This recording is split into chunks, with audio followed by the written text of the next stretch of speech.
आप सभी का इस क्लास में स्वागत है। इस क्लास में उत्तर प्रदेश पुलिस एग्जाम के लिए रीजनिंग के कुछ बहुत ही महत्वपूर्ण क्वेश्चन को सॉल्व किया जाएगा और इस क्लास में उन्हीं क्वेश्चनों को शामिल किया गया है जो उत्तर प्रदेश पुलिस के ही एग्जाम में आए हुए हैं। तो हम भी आपका ज़्यादा समय न लेते हुए आते हैं सीधे अपने क्वेश्चन नंबर फर्स्ट पे। केवल आप लास्ट तक क्लास में बने रहिएगा। तो हमारा पहला क्वेश्चन ई बोल रहा है कि निम्न में यल अक्षर के विपरीत कौन सा अक्षर होगा।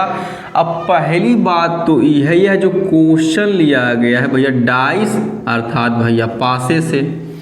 अब एक बात, जैसे कि अब इसमें पूछा है यल अक्षर के विपरीत कौन सा अक्षर होगा, तो सभी अक्षरों के विपरीत कौन सा अक्षर होगा अब यह भी ज्ञात कर लेते हैं। अब जैसे कि अब के विपरीत हो जाएगा भैया यम और यन के विपरीत हो जाएगा भैया पी।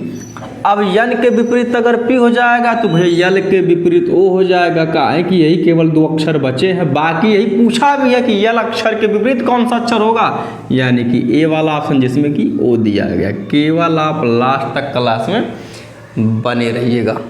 अब हम आ जाते हैं अपने नेक्स्ट क्वेश्चन पे जो कि भैया यूपी पुलिस के ही एग्जाम में आया हुआ है।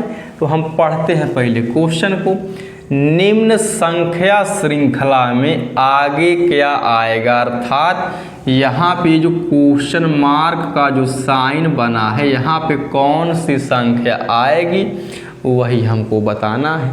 तो पहले हम इस पैटर्न या इस भैया सीरीज को पहले हम पहचान लेते हैं। जैसे कि अगर हम ध्यान से अगर हम देखते हैं तो पहले ही भैया सबसे बड़ी संख्या लिखी गई, उसके बाद फिर छोटी, फिर बड़ी, फिर छोटी, फिर बड़ी, फिर छोटी और फिर बड़ी। तो भैया यहाँ पे सबसे छोटी संख्या ही आएगी। अर्थात अब जैसे कि 151 के बाद अगर 7 लिखा गया है, अगर हम एक में 5 जोड़ते हैं तो भैया 6 आ जाएगा और 6 में अगर 1 जोड़ेंगे तो 7 आ जाएगा, जो कि यहाँ पे लिखा भी गया है। तो यही सेम प्रोसेस हम देखते हैं कि आगे की संख्याओं में फॉलो होता है या नहीं। जैसे कि अब फिर हम इस संख्या को जोड़ लेते हैं, 8 1 9 1 10, तो 10 यहाँ पे लिखा गया है। यानी कि इसका मतलब यह हुआ कि इन संख्याओं को पहले भैया जोड़ा गया और जोड़ने के बाद जो संख्याएं आई हैं तो वही यहाँ पे लिखा गया है। अब 2 1 3 1 4, तो 4 यहाँ पे लिखा है।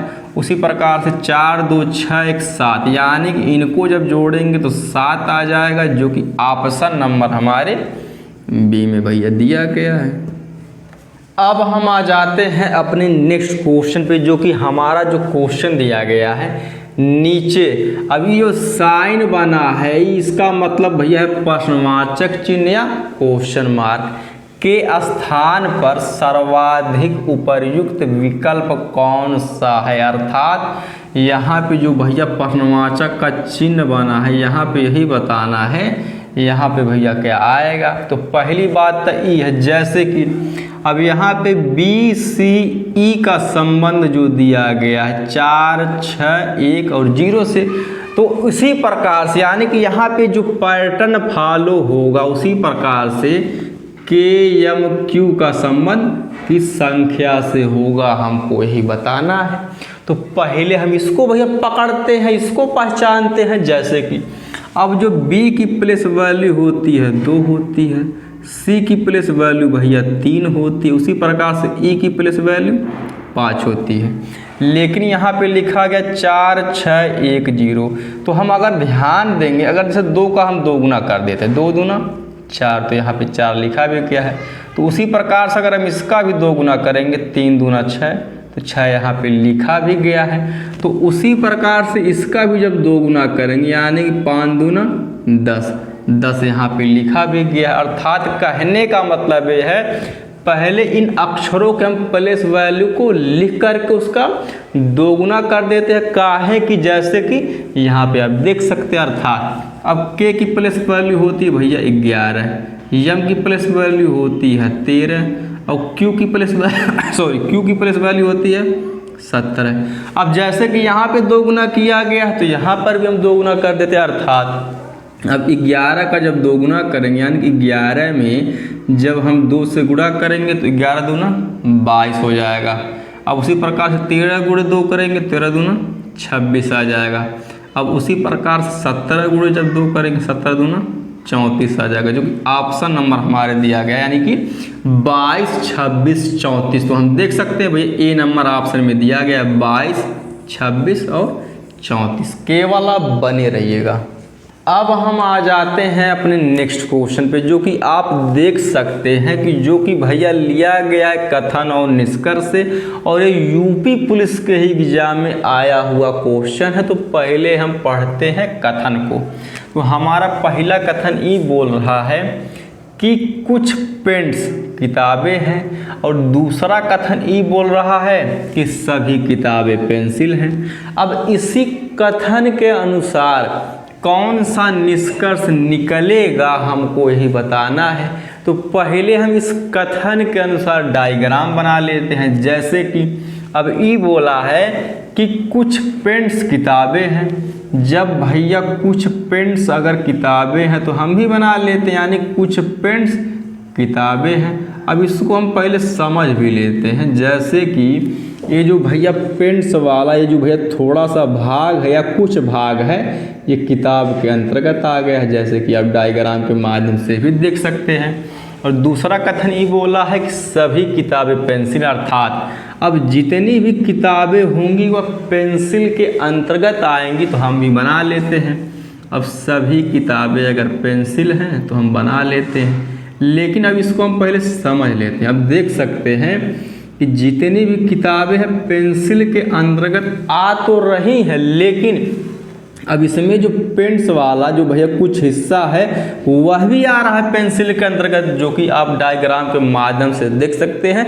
लेकिन अब निष्कर्ष पे आने से पहले हम इसको समझ लेते हैं। जैसे कि जब हम अंदर से बाहर की तरफ जब जाएंगे तो हमारा जो निष्कर्ष निकलेगा सभी वाला, और जब हम बाहर से जब अंदर की तरफ जब हम इंटर करेंगे तो जो हमारा निष्कर्ष निकलेगा कुछ वाला। अब हम आते हैं भैया निष्कर्ष को पढ़ते हैं। अब हमारा पहला निष्कर्ष यही बोल रहा है कि कुछ पेंट्स पेंसिल है। अब कुछ पेंट्स अगर पेंसिल है तो भैया कुछ पेंट्स, अब पेंट्स यहाँ पे है, पेंसिल यहाँ पे है। तो आप भी देख सकते हैं जैसा कि अभी आपको बताया गया। अब ये पेंट्स वाला कुछ हिस्सा भैया पेंसिल के अंतर्गत भी आ रहा है, अर्थात हमारा पहला निष्कर्ष सही हो जाएगा। अब हम आते हैं दूसरे निष्कर्ष पे। कोई पेंसिल किताब नहीं है। पहली बात तो यह है, ई वाला निष्कर्ष एक नहीं 1000% सही नहीं होगा। अब सही इसलिए नहीं होगा जब हमारा कथन अगर पॉजिटिव दिया रहता है या सकारात्मक अगर दिया रहता है तो हमारा निष्कर्ष कभी नेगेटिव भैया निकल ही नहीं सकता, यानी कि इसके अनुसार ये वाला एकदम गलत होगा। अर्थात हम ही कह सकते हैं कि इस कथन के अनुसार पहला निष्कर्ष हमारा सही होगा। बाकी इस क्लास का लास्ट क्वेश्चन है, आपसे एक रिक्वेस्ट रहेगा कि क्लास को लाइक शेयर सब्सक्राइब कर दीजिएगा। बाकी कमेंट करके बताइए क्लास कैसे लगे। धन्यवाद।